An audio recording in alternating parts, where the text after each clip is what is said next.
Okay, Bismillahirrahmanirrahim. Assalamualaikum warahmatullahi wabarakatuh. Right. So thank you everyone. Okay, waiting for our program today. So it might be a bit late because of the technical problems that we have today. Okay.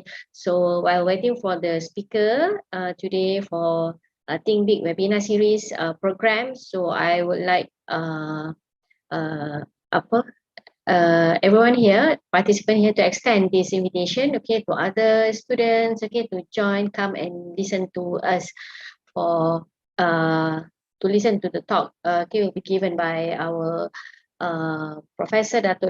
Zulkifli Abdul Ghani. So while waiting for the speaker, we will start at 10:15.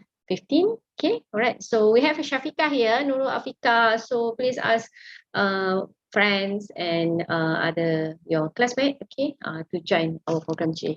Okay.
Okay.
Okay, Prof dah ready?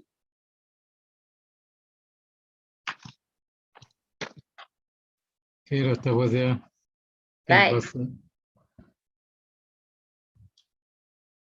Okay, all right. So we should start. Okay. Thank you everyone for joining our program today. Okay, before we start. All right. Okay. Bismillahirrahmanirrahim. Assalamualaikum warahmatullahi wabarakatuh, and a very good morning. Okay, to everyone. Salam integrasi nakli and akli. So welcome everyone to Think Big webinar series. This is actually a program organized by Center for Marketing and Student Admission in collaboration with Jemaah Professor University of Science Islam Malaysia. So this program is designed to introduce our renowned and expert professor in USIM in certain field with regard to attract more potential of future postgraduate students to come and further study in USIM.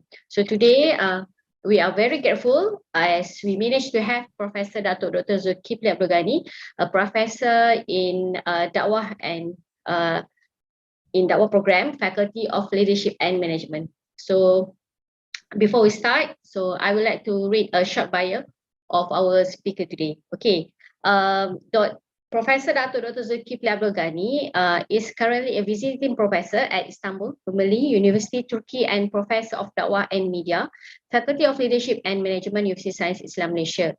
He served as a Deputy Vice Chancellor, Academic and International USIM from 2014 until 2018. Prior to that, he was Head Department of Dakwah and Leadership, University Kebangsaan Malaysia, UKM, and Senior Fellow at the Institute of Islam Hadari. So he received his PhD degree from the University of Edinburgh in 1996 in the field of Dakwah, Communication, and Islamic Media. So, and then he received Johan Mangkunegara JMN in 2016 and Darjah Setia Bakti Negeri Sembilan Award in 2017. He has served the country in many capacities such as Deputy Chairman for Islamic Consultative Council, Majlis Perundingan Islam MPI under the Dakwah Cluster appointed by the Deputy Prime Minister, Chairman for National Dakwah Policy under Jabatan Kemajuan Islam Malaysia, a member of Anugerah Akademik Negara and assessor for several national research grants such as Fundamental and Long Research Grant Scheme under the Ministry of Higher Education. As of now, he has published more than 30 books as writer and editor, more than 50 articles in national and international journals, has supervised more than 50 postgraduates, and has participated in more than 100 conferences. Okay, right. So with that, without further ado, I would like to invite the Honorable Professor, Dr. Zulkifli Abdul Ghani, to start or to deliver his talk. Okay. Right, Prof. Okay, Bismillahirrahmanirrahim. Alhamdulillahi Rabbil Alameen. Wassalatu wassalamu ala Rasulillah wa ala alihi wa sahbihi ajma'in. Assalamualaikum warahmatullahi ta'ala wabarakatuh. Thank you, Dr. Fozia. Thank you also for the Center for Marketing and Student Admission of USIM. And also all, I think, participants in today Think Big webinar, inshallah. So, inshallah,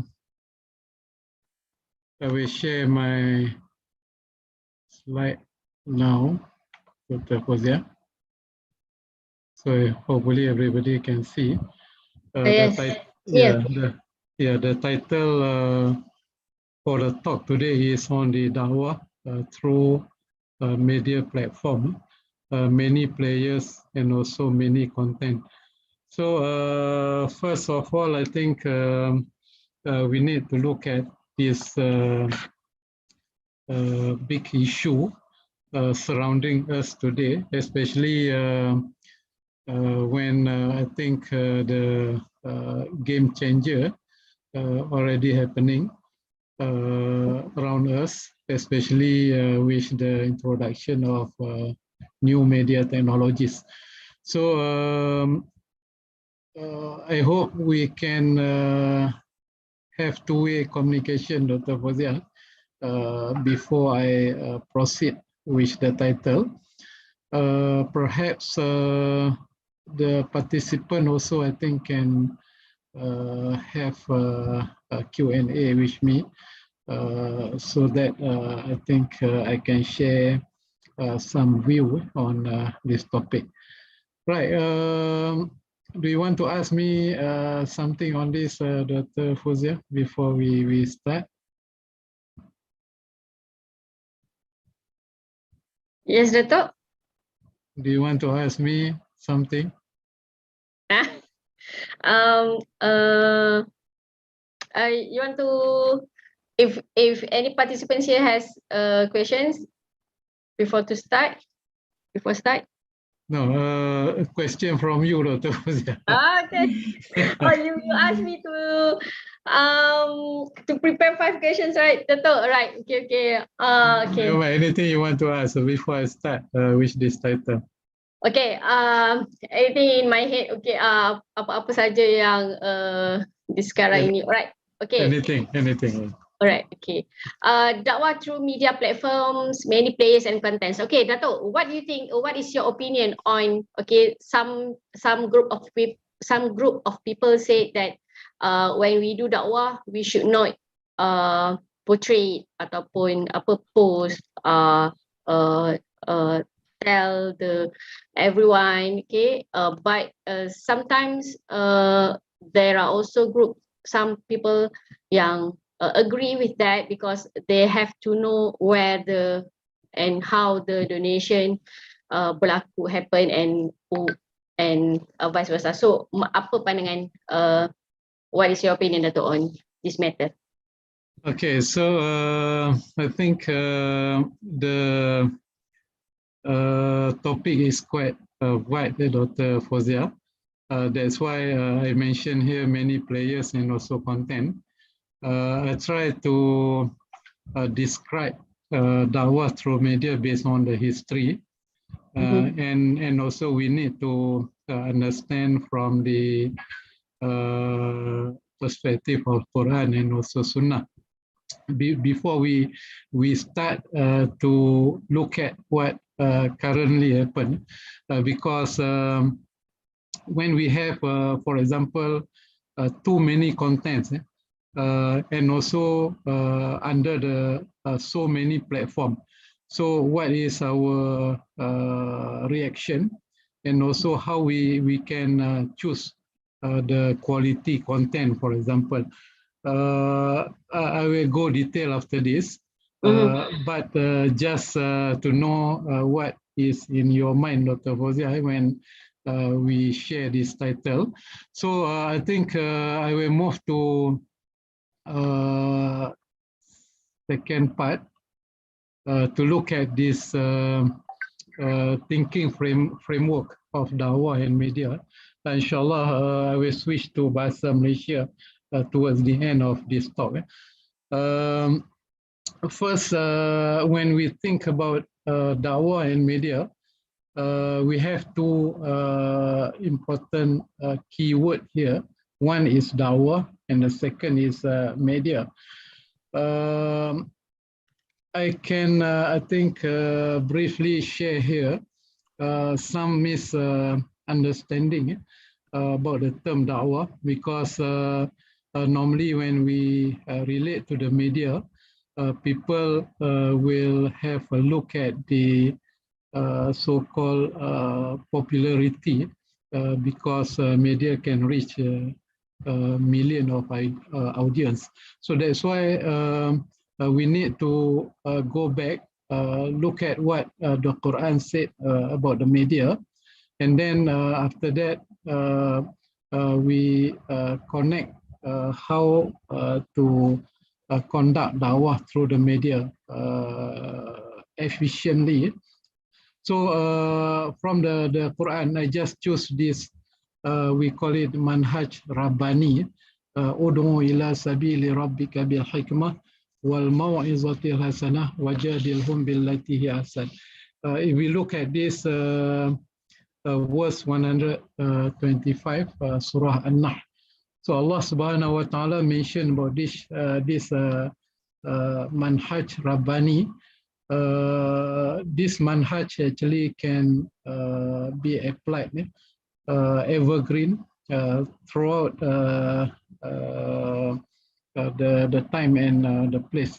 So what we mean by ud'u ila sabili rabbika bil hikmah, the question I can raise here, whether what we are doing here today through media, is it with wisdom, or maybe wal mau'izatil hasanah, we have a kind advice, or maybe we can find the debate in the best way through the media.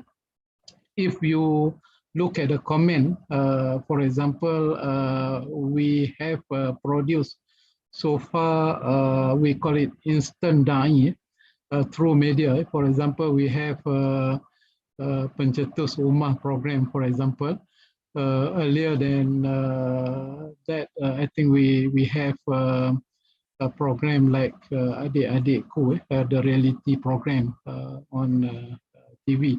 So the instant da'i that we produce sometimes become very popular, but the content maybe for some audience is not matured enough to be shared on the media.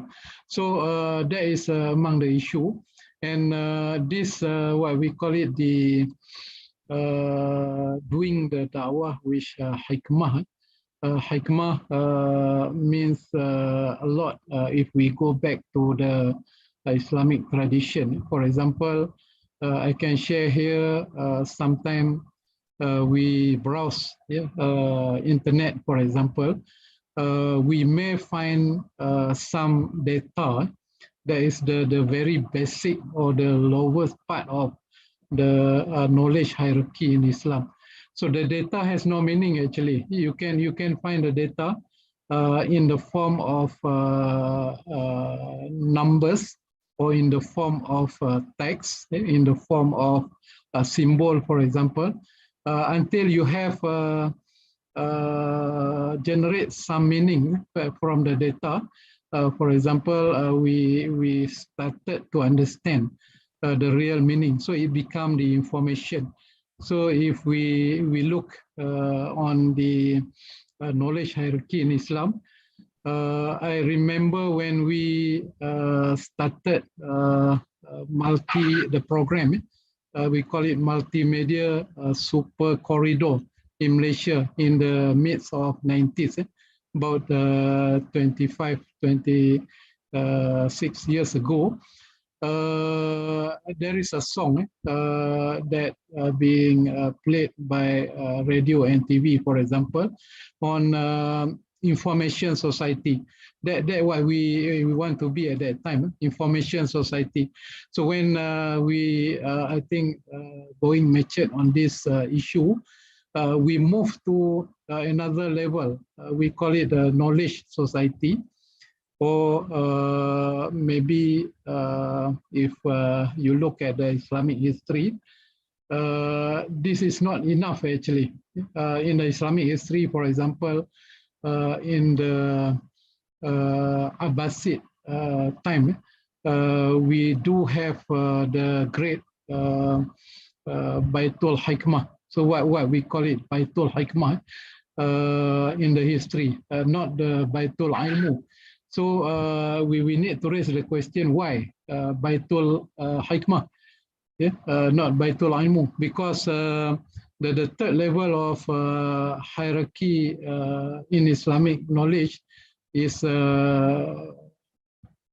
Baitul Ilmu. It's not enough. We need to move slightly higher to Hikmah. So what we mean by hikmah, if let's say you browse on the internet, or you watch a video on YouTube, for example, we may get the information, not even the ilmu, and far away from hikmah.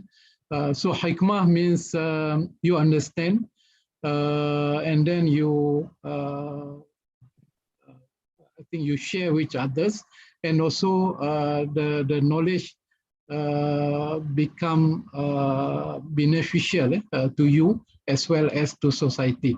So this is a quite higher, I think, level. when we talk about thinking framework of Dawah and media. So we need to look at the higher level. If you look at the latest literature, for example, the discussion on the media. So some will highlight on the need of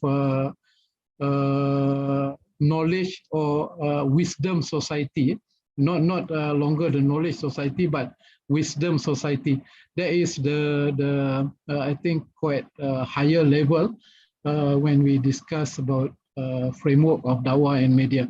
So what really happened in Islamic perspective, if I say our objective is to form the wisdom society, but what really happened is something maybe in contrast to what we hope for. For example, before I think we moved from Facebook to the Meta or Metaverse, is if you let's say open your Facebook now, it may disappear, and what really appear now is a Meta. So this is, I think, something very challenging for us, because those who control the design of the technology always will control the people. So that's why we need to move. If you read, for example, this one is the book written by Ahmad Hassan and Donald Hill, Islamic Technology. I think the book was published in around late 70s. The effort by UNESCO actually to, I think, to search for what they call it Islamic technology. Like for example, we can communicate through Zoom nowadays. Because the invention by a Muslim scholar, the binary digit that used to build the computer, and without a contribution of Al-Khwarizmi, for example, who I think found the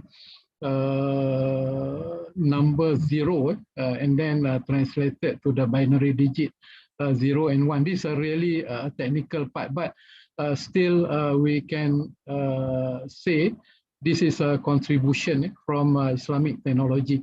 So the technology that developed in Muslim society, including we will talk later on the media, actually come from the I can say the understanding of the Quran and the Sunnah. So in Quran and Sunnah, we have a unified knowledge. We can talk about any kind of knowledge nowadays. We can find the root in the Quran and Sunnah. So you talk about biology, if we talk about technology, we talk about engineering, we talk about mathematics or ilmu hisab in Islam, we talk about falak or astronomy. So it is unified and not separated. So that's why the technology developed in Islam is, I can say, in parallel with what Allah Subhanahu wa Taala asked us as a Muslim. So, Dr. Fozia, this is the background of thinking on dawah and media. I will stress here that Islam teach us to, become a very innovative person, especially with regard to the needs of our community nowadays. So this is the first thing I want to highlight today, Dr. Fazal. So maybe you can have a second question to me. Doctor, actually we have a question from a participant. So can I read it? You can proceed with the question. Never mind. Okay, all right. So every participant, if you have questions, you also may drop your questions in the chat column. Okay. So we have from Farhana. Okay, Assalamualaikum warahmatullahi wabarakatuh. In what ways do you see dakwah changes through media revolution? Is it aligned? If yes, how so? Okay, so I will talk about this, Dr. Fauzia. Actually, in the case of Malaysia, for example, we have about 33 million population. So the average everybody spend on media or on mobile phone, for example, is about 9 hours per day, Dr. Fauzia. So how many hours you sleep actually per day? The average, maybe about 6 or 7, or less than that, 5.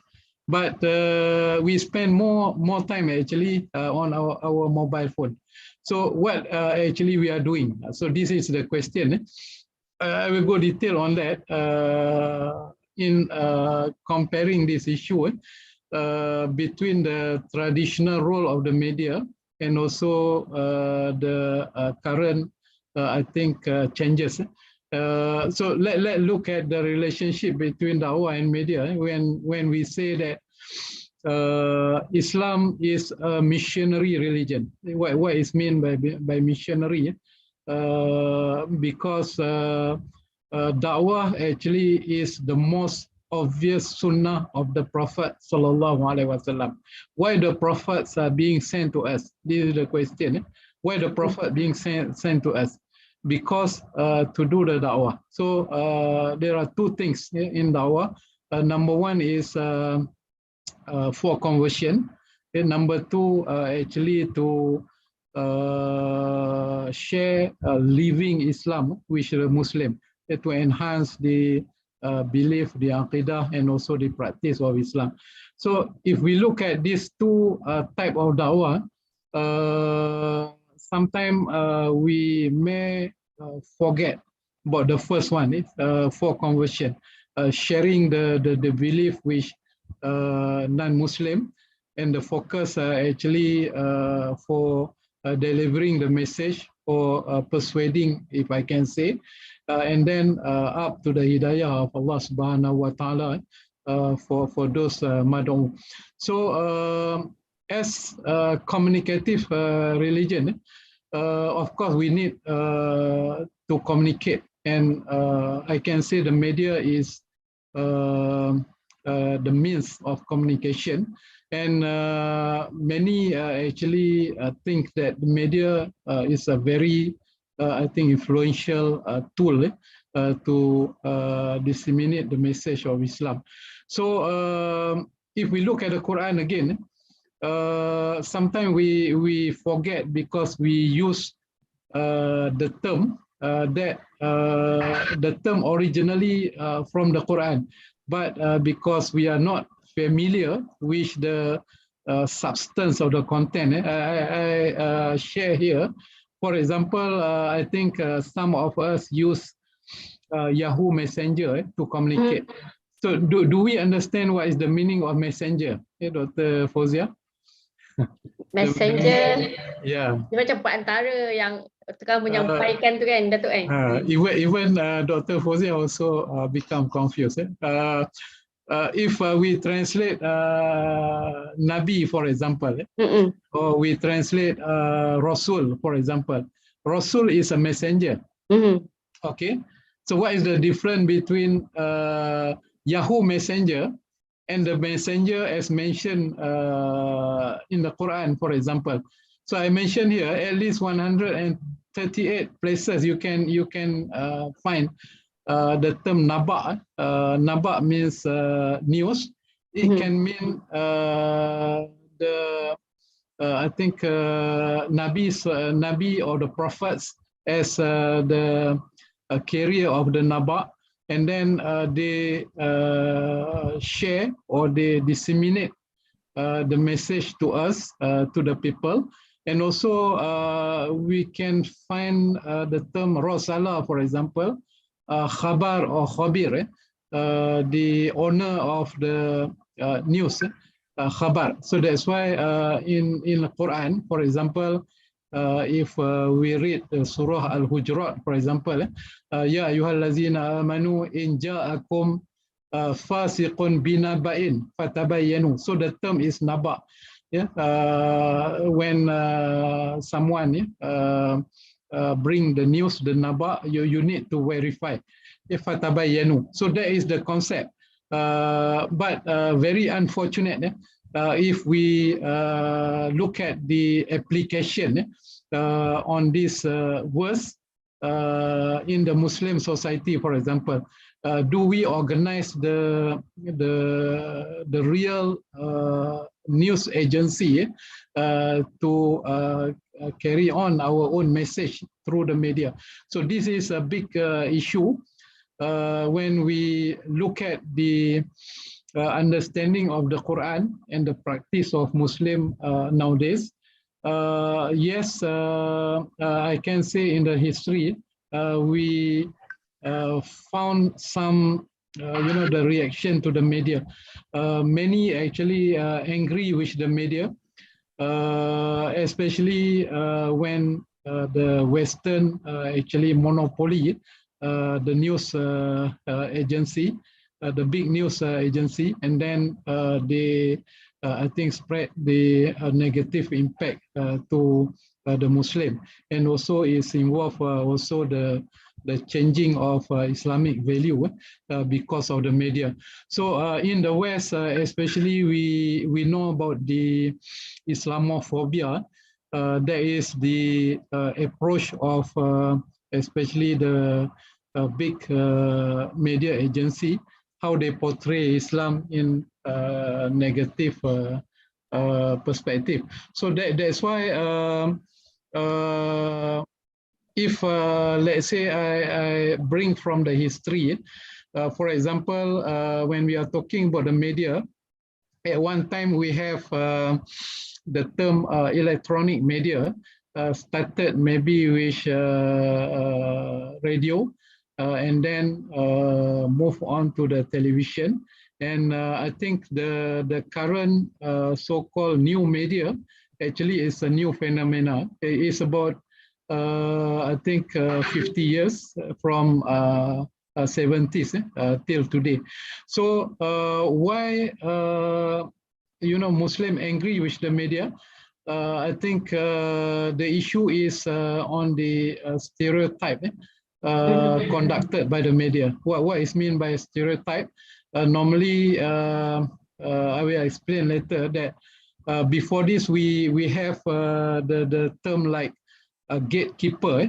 When we are talking about the media, we need to have an organization, and normally the media organization being controlled by private or the government, private institution or the government. So these two types, we call it, they have their own gatekeeper. They can, I think, distribute the message what they want, and they can hide what they don't want. And for the Muslim, they can actually distribute or portray the bad image of Muslim. And the good things about Muslim, they will hide because why this happened? Because the philosophy of the news. It is easier. We need to change if we want to fight with them. We need to change this philosophy. If someone, let's say, kill a dog, that's not news. But when the dog kill human, that news. So that's the concept. So they will cover all the disaster, the war, and anything bad that considered as a news. But anything that's good, for example, I remember Dr. Ismail Farouqi, for example, when he mentioned about da'wah in the West. So he mentioned that what we need to share with the West on the structure of the system of Muslim family. So how the intact of the system, because we clearly practice the the good structure of a Muslim in terms of build good family. So this is among the agenda, especially in the West, Dr. Fozia. So the merging of the technologies nowadays, I think from the radio and the TV, I can share here, Dr. Fozia, how we respond to this media technology. I take, for example, what really happened in Saudi, for example. So we have internal issue like taswir. Taswir is photo, Dr. Fozia, gambar, or the moving element of the photo. This is the internal issue. We in I think 1965 in Saudi, when King Ibn Saud sick at that time, and he was treated in one I think modern hospital in US. So in that room in the hospital, I think he managed to watch what we know today as television. So because Saudi, I think quite rich because of the oil. So King Saud actually want to bring the technology back to the Saudi, the technology of television. So he need to convince the ulama in Saudi in the first place, because the ulama always, I think, question about taswir, the appearance of women, for example, very sensitive in the culture of Saudi. And also, I think the issue of music, dancing, and also the song. This is an internal issue of Muslim. When I think the West create many programs that in contradict with Muslim value. So in I think a certain extent, Muslim become angry. But nowadays, because we cannot, I think, confront, the advance and the fast growing of the technology. So we need to adopt. And a few reasons for this. For example, the migration of many Muslim from, especially from the Middle East to the West, to US and also to UK and Europe. So they establish Muslim community, and they are living in the very advanced technology at that time. So because of that, some based on the understanding of Islam try to use this technology for the da'wah purposes. So I will come to this point now. The merging of the technologies, radio, television, computer, internet, and also the satellite led to the change of the perspective. I will answer this question, Dr. Fozia, from the student. After this, how we started to use the technology for da'wah purposes, but still a lot of issue whether we use by design or by chance. This is the very important, I think, point I want to raise here. By chance or by design. This is the thing that we need to think. So if you have another question. Okay. All right. Okay. Dato', we know that fake news, fake videos, photos, issues seems unstoppable. So do you think that our society is really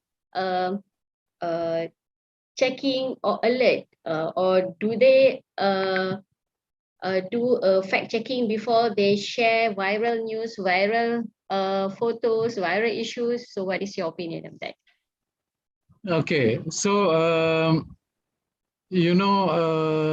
the fast growing of media technology actually create some, I can say, a shock culture among Muslims. when I need to stress here that the media technology is not invented in the Muslim culture. It was, I think, developed in the West. I give you an example here. Right. When we discuss about printing technology, for example, my data show that the Quran also first being printed in Italy. Okay? Why this happened?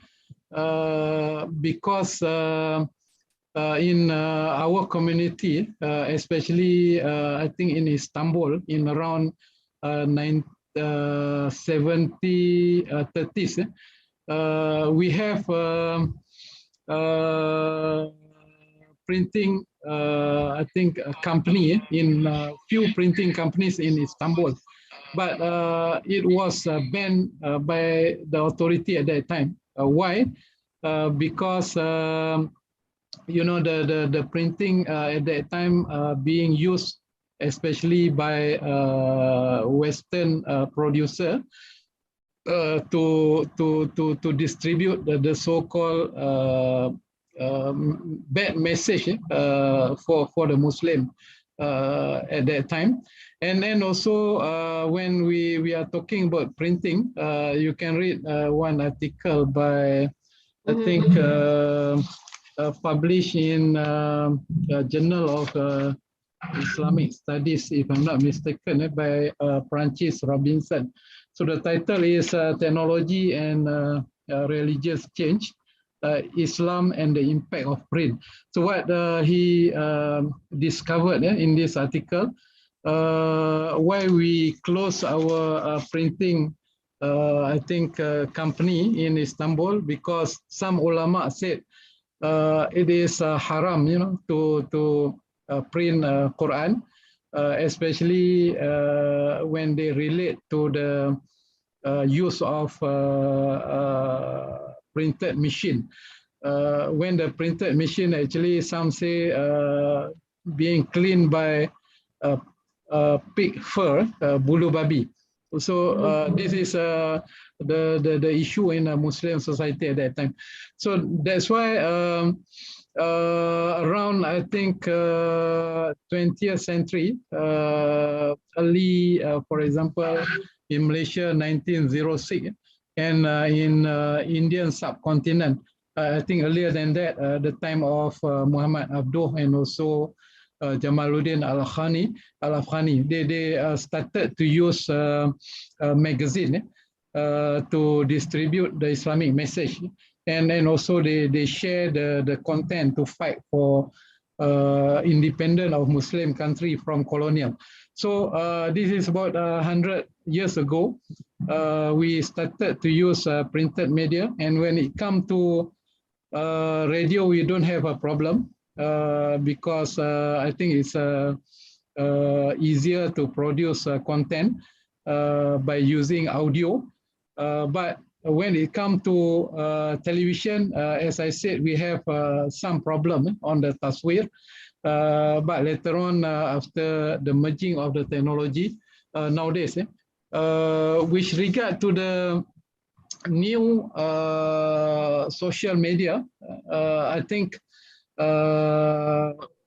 for the past decade, in Malaysia, for example, because of the political circumstances, at one time we hear about drug as a #1 enemy, but I found one, I think, billboard said that fake news is the #1 enemy for our country nowadays. So what is that meaning? Because I need to say here, sometimes we forget to look at the good and bad. We sometimes cannot differentiate good and bad practice with regard to the media. For example, I can say here, the issue of cyber trooper, Dr. Fauzia, Yeah. You can find cyber truther in the Islamic movement. You can find cyber truther in the enemy of your political organization, whether they use the name of Islam or nationalists, for example. But both sides using cyber truther. So what is the role of cyber truther? This is the issue, Dr. Fozia. But before I answer that question, Yep. just want to share the traditional role of the media and how it's changed, because the da'wah also keep changing with this new platform. Okay, for example, I think the popular term in the media, popularized by McLuhan, 1964, the medium is the message. What is that meaning? If we use Twitter, for example, it can have a different content compared to the Facebook or maybe other platform. So that's why in a traditional perspective on the media, we learn the four roles of the media. Number one is to inform. Number two is to educate. Number three, to persuade. And number four, to entertain. So if you look at the content of the media, so I call so many content from the good one, Mau'izah Hasanah, to the, I call it rubbish, and also maybe something damaging to the society, like pornography. So there are the different way of creating the content. I share here, for example, how to create a message to inform the audience compared to how to educate. I think in our experience, for example, today is a Friday, we will have a khutbah. I can ask many people, do you being informed by khutbah, or you feel you are being educated by the khutbah? Or maybe in the khutbah also you can find some persuading content. But when we apply to the media, you can see the percentage of the content. I think I will share later.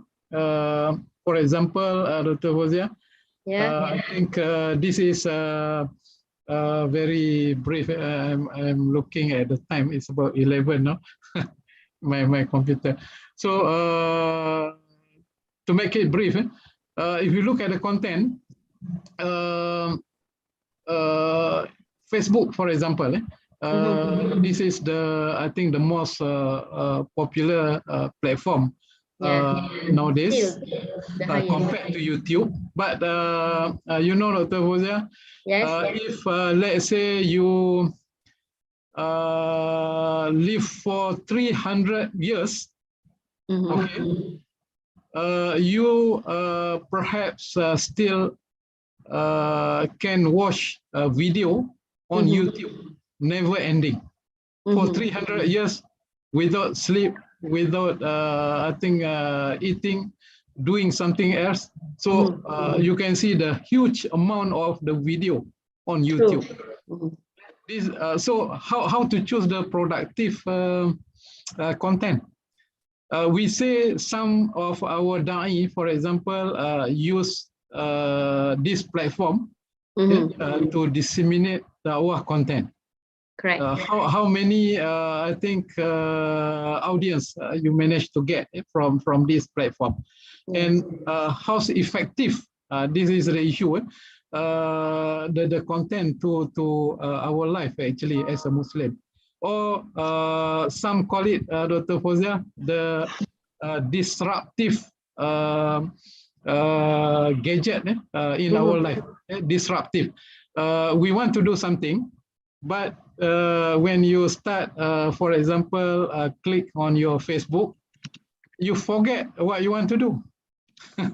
Okay, because of maybe the content in the Facebook, for example, we like something like a gossip, or the current issue, or maybe the fake issue, yeah, appear. We focus more compared to the good content. So this is also, I think, Dr. Hosea, Yes.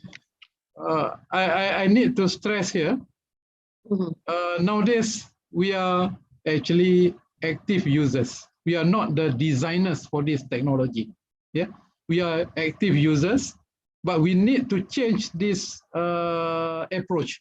Yeah, till you become. I remember when I heard, for example, Mark Zuckerberg on the metaverse. So how he now actually designed a new type of technology to control the people. Yeah, not just we as a Muslim, but also we are talking about the company, the government, yeah, the society as a whole.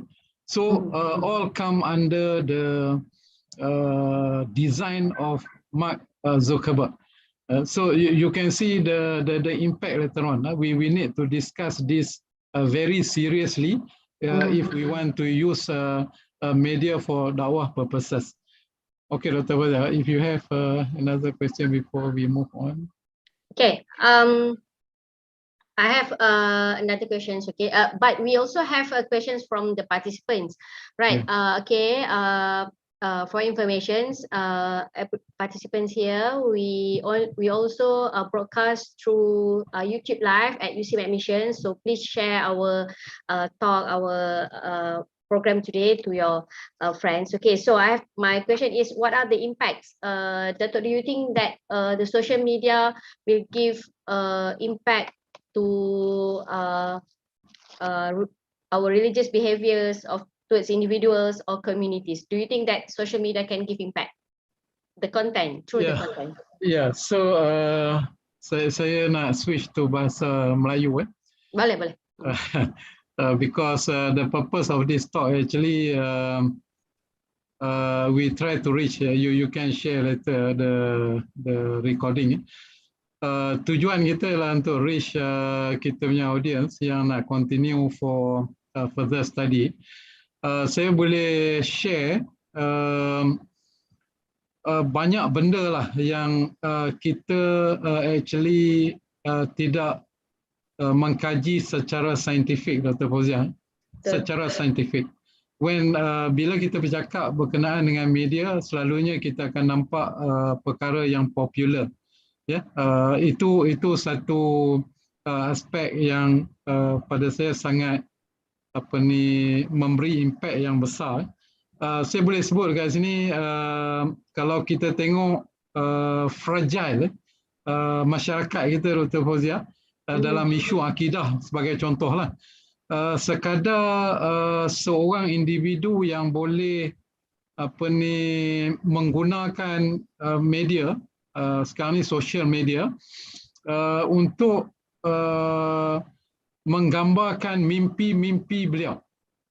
Betapa fragile, rapuhnya masyarakat kita boleh mempunyai ribuan follower. Betul. Hanya kerana cara cerita itu disensasikan.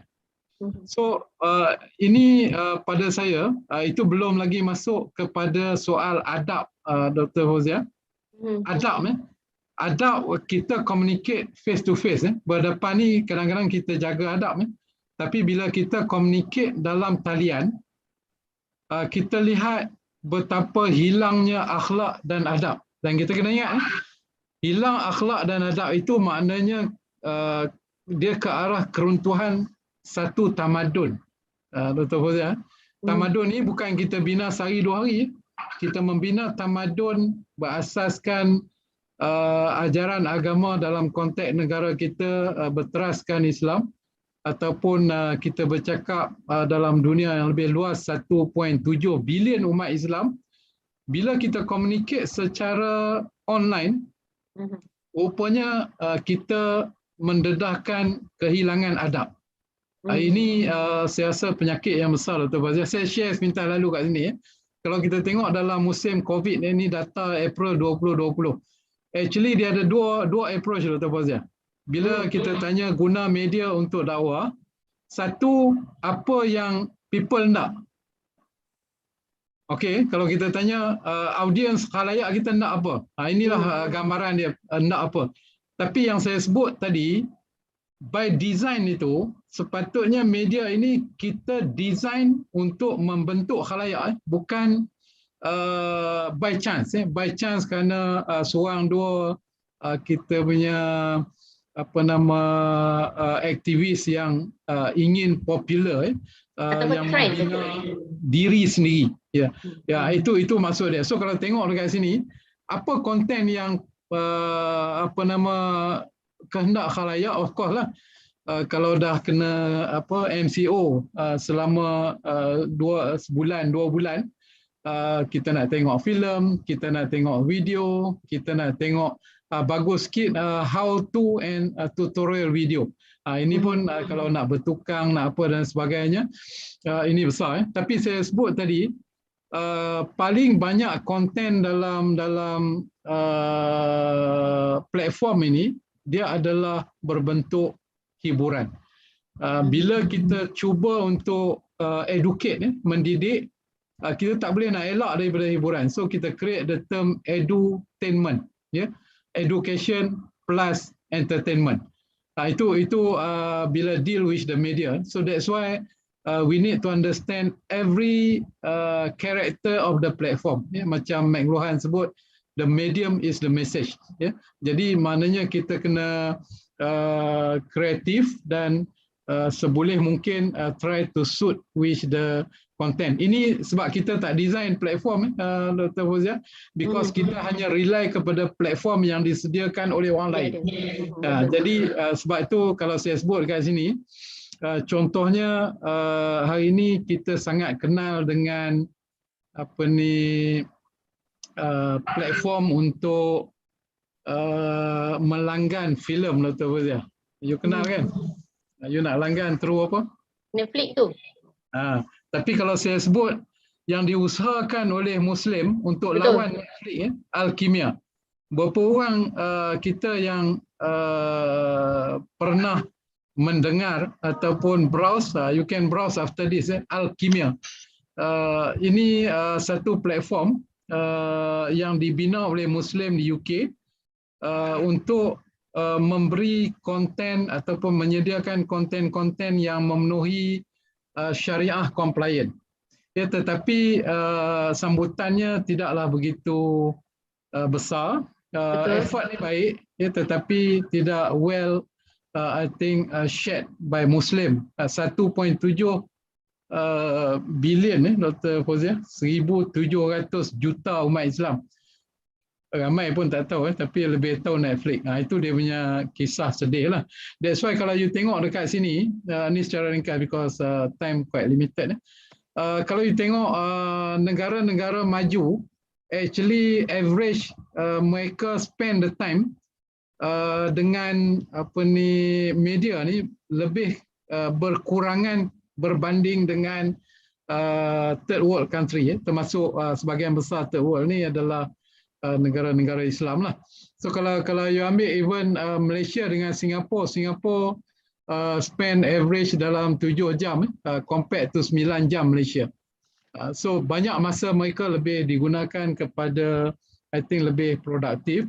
So saya kongsi dekat sini, grup yang paling besar adalah grup 16 ke 24 tahun.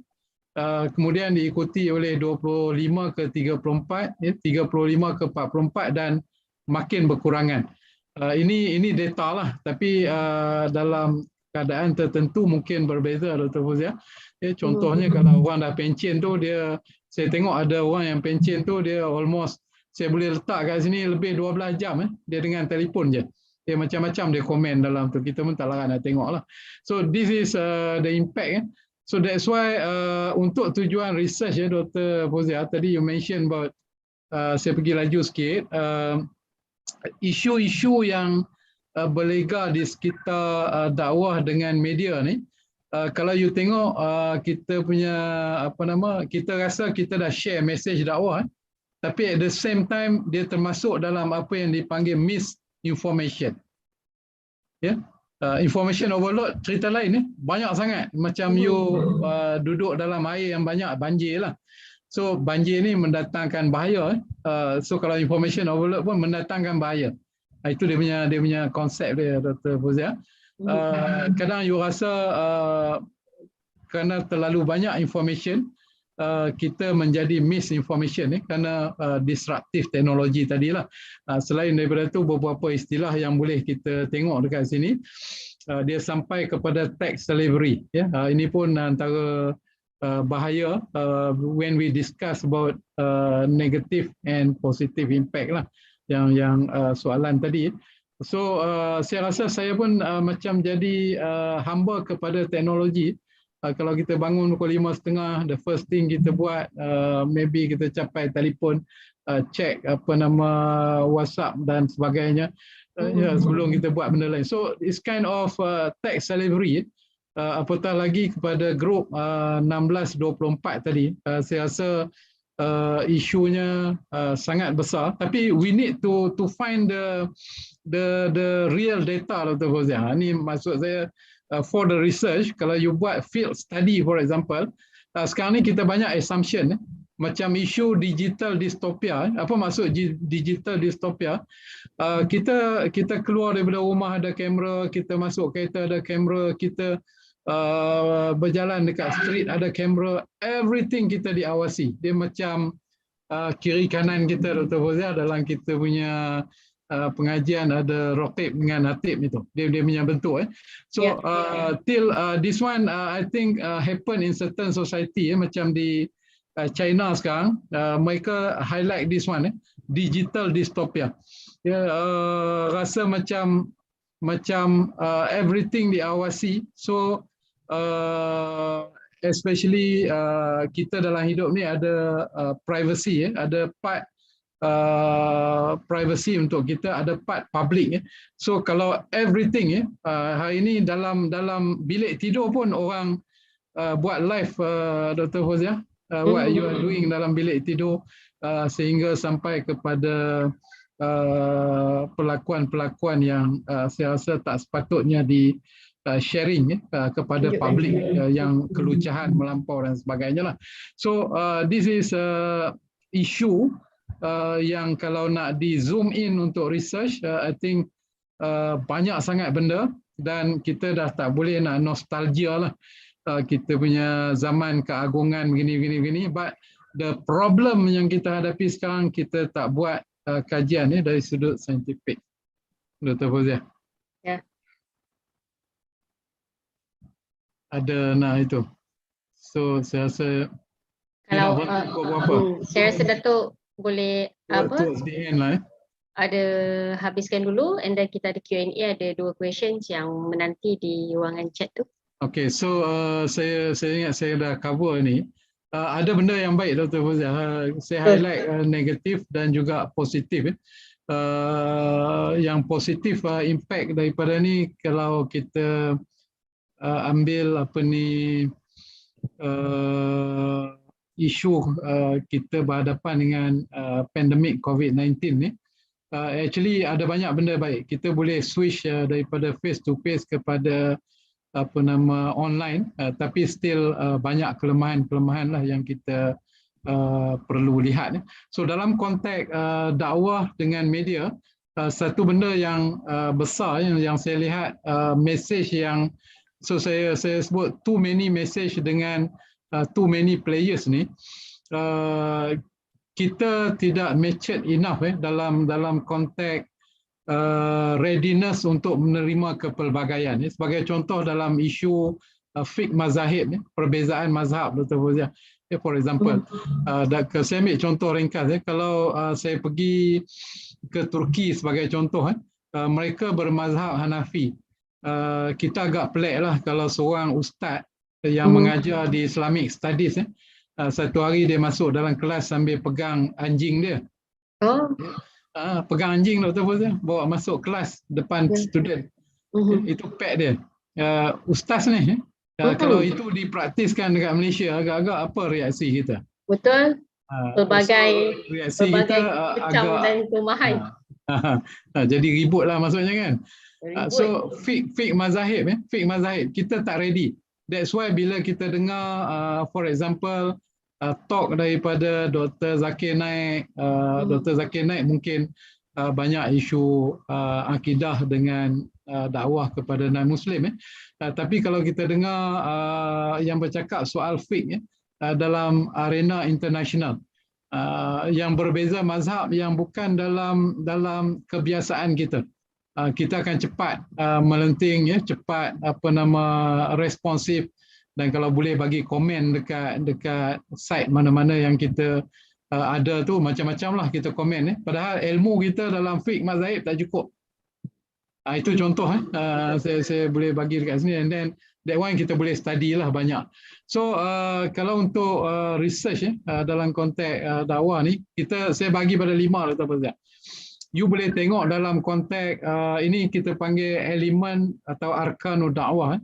Dia ada 5 part.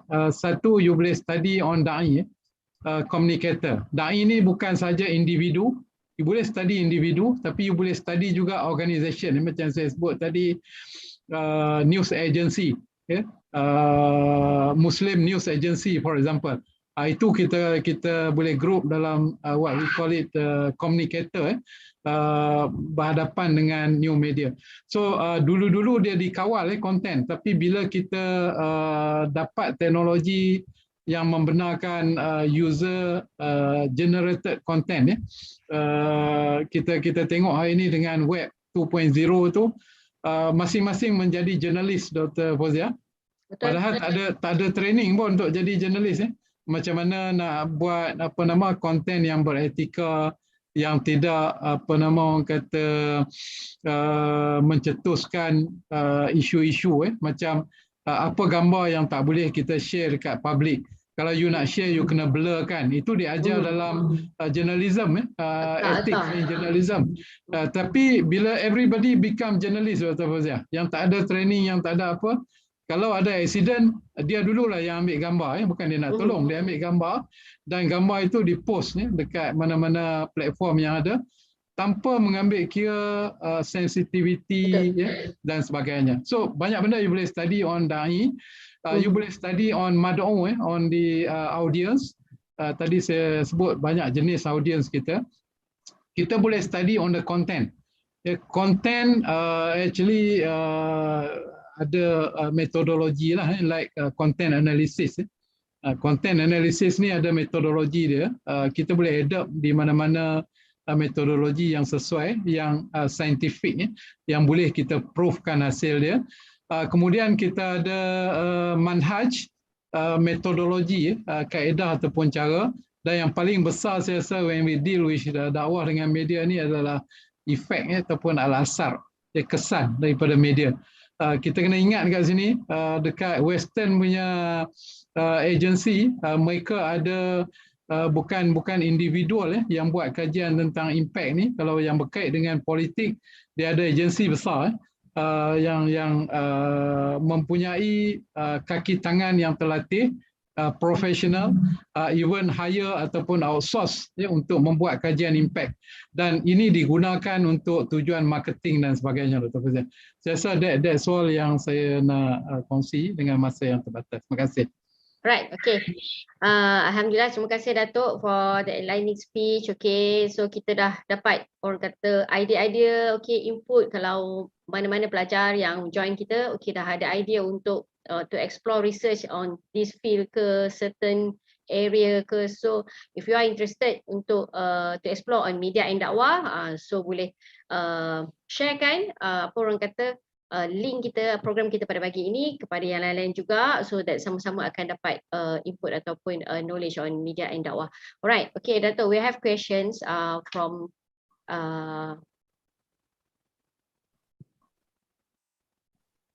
is actually from Bro Daniel. Kalau Dato' nak tahu, Bro Daniel ni is a lecturer, Pak Da. We call him Pak Da from jauh dari Indonesia sana, UMJ, bersama dengan kita pada pagi ini. Okay, terima kasih Pak Da. Okay, nak tanya soalan, what are the challenges of dakwah in the current era and how effective is dakwah using radio?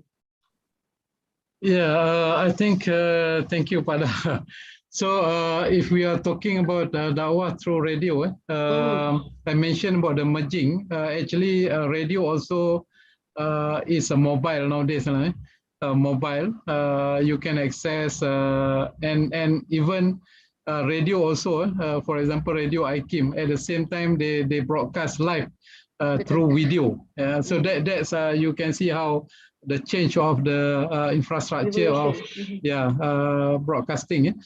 So radio actually have a niche audience. For example, when we are traveling dalam kereta, for example, Dr. Fozia, normally you tak tengok video lah because bahaya. But you listen to the radio. So radio also, if you ask me about the impact, I have one or two cases. Ada orang masuk Islam because dengar message dakwah dalam radio and also TV. So it means it has an impact. It has an impact. So that's why we need to, and of course the message of radio is different compared to the message on audio visual. The audio itself, for example, we sometimes quite confused when people say the advance of the technology will let us to, for example, the death of the radio. But this is not true. Actually, in UK, we have talk radio 24 hours, which plus with some music, but still lively, I think, channel for the radio. So it means how to create a message suitable with the radio. This is, I think, the creativity. Maybe a lot of I can say ways or methods we can use for the dakwah in radio. I think it will continue all the way. Dia tak mati walaupun we have many channels. Dia ada, saya fikir radio dia ada keunikan dia juga, dan juga ada target audience yang tertentu yang memang dia jenis yang mendengar memilih untuk mendengar dari menonton. Okay, right. Okay, Dato', how do we identify the good content of dakwah? Simple. Okay, actually it's related to I just share here the real dakwah to Islam is the character of Muslim. So actually when we are talking about dakwah, we have two types. One vertical, that is between the da'i and al-khaliq, Allah subhanahu wa ta'ala. So when we are talking about the vertical approach, it means we need to have a da'i, need to have a good character, hablum min Allah, the relationship with Allah subhanahu wa ta'ala, and the clear niyah, intention. So that is the vertical one. How effective? Of course, kita serah kepada Allah Subhanahu Wa Taala. But that is the good da'i. And also at the same time, don't forget we have the horizontal relationship between we as a da'i with our mad'u. The horizontal one. So it means if we can design, I need to stress this point. We need to design. When we are talking about da'wah and media, we need to design the content and also design the structure for the purpose of da'wah and media. Sometimes I can say it is the expensive medium, Dr. Fozia. Some say we just can use our tongue. It's not like that. we need an organization, we need a professional personnel, we need the designer, the expert in audio and visual, to transform the whole content to more attractive to the audience. So this is what I call it. I mentioned about alchemia. We have a big dream using our through media, but at the same time, lack of understanding. So alchemia, where they cannot, I think, move far or bigger, because we don't have this kind of organization. Yeah. If you look at the CNN, you look at Al Jazeera, for example, in terms of the broadcasting medium, you look at the Facebook itself.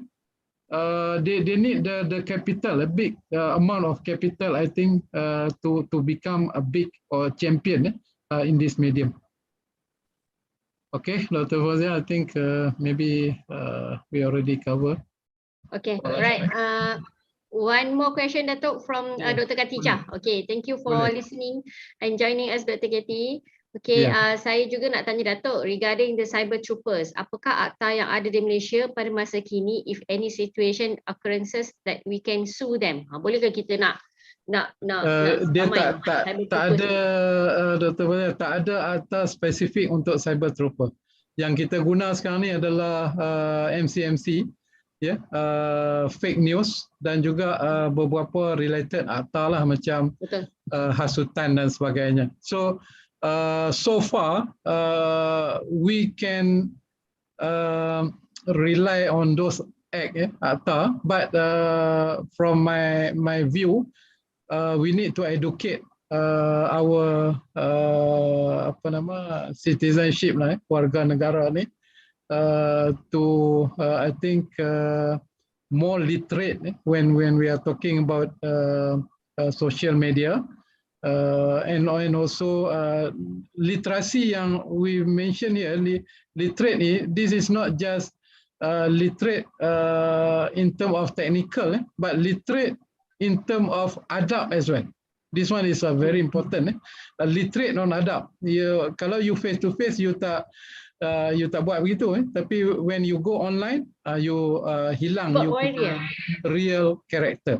So that's why saya nak tekankan sini, sepatutnya organisasi yang declare mewakili Islam tak sepatutnya wujud the so-called cyber trooper lah, because the nama itu sendiri sebenarnya contain intention yang bad intention to fight with the so-called opponent or enemy, matlamat menghalalkan cara. That's not the right way, Dr. Fawzia. Terima kasih. Right, okay.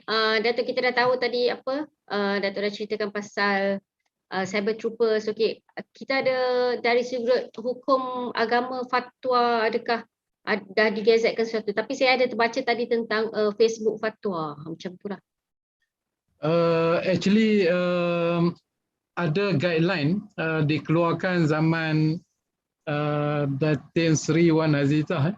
I know that guideline, tapi malangnya guideline itu tidak didistribute widely, especially untuk membimbing pengguna media supaya mengguna dengan produktif. Tapi malangnya tak didistribute. Kita actually dalam konteks media ni, because teknologi bertukar sangat pantas, actually kita tak boleh rely 100% kepada akta ataupun undang-undang. Itu dia punya keadaan sekarang. Sebab kalau ambil contoh akta multimedia, first bila kita introduce, I think mid-90s, tak sampai setahun we need to change akta, because dia because of teknologi berubah, you tak boleh nak rely on that akta. Itu dia punya undang-undang, tak mampu kita. So apa yang perlu dibuat adalah upgrade literasi media lah. Literasi media daripada player kepada pengguna. dua-dua pihak kena cakna isu ni, dan this is part of the education lah, saya rasa yang perlu perhatian kita bersama. Alright, okay. Sekian saja. Terima kasih saya ucapkan kepada yang berbahagia Profesor Dr. Zulkifli Abdul Ghani atas kesudian orang kata memberikan sedikit pagi ini input ataupun buah tangan tentang penyelidikan ataupun apa yang kita boleh kaji dalam bidang media dan dakwah. So pelajar-pelajar yang bersama dengan kita sama ada melalui Zoom ataupun di YouTube, sekiranya anda berminat, lepas ni dah nampak dah banyak idea ataupun apa yang kita boleh explore kalau kita nak buat research ataupun apa sahaja topik berkaitan media dan dakwah. So boleh orang kata ulang tayang, boleh baca lagi dan boleh dengar balik apa yang disampaikan oleh Profesor Datuk Dr. Zulkifli pada pagi ini. So apa saja kemusykilan selepas ini, sekiranya ingin menyambung pengajian ke peringkat yang lebih tinggi, sarjana dan juga PhD, boleh terus ke log on to our website admission.usim.edu.my. Sekian saja Datuk. Terima kasih sekali lagi. Terima kasih kepada semua participants yang berada di Zoom dan juga di YouTube. InsyaAllah kita bertemu insyaAllah di masa yang akan datang dengan tajuk yang berbeza dan juga speaker yang berlainan untuk program-program yang lain.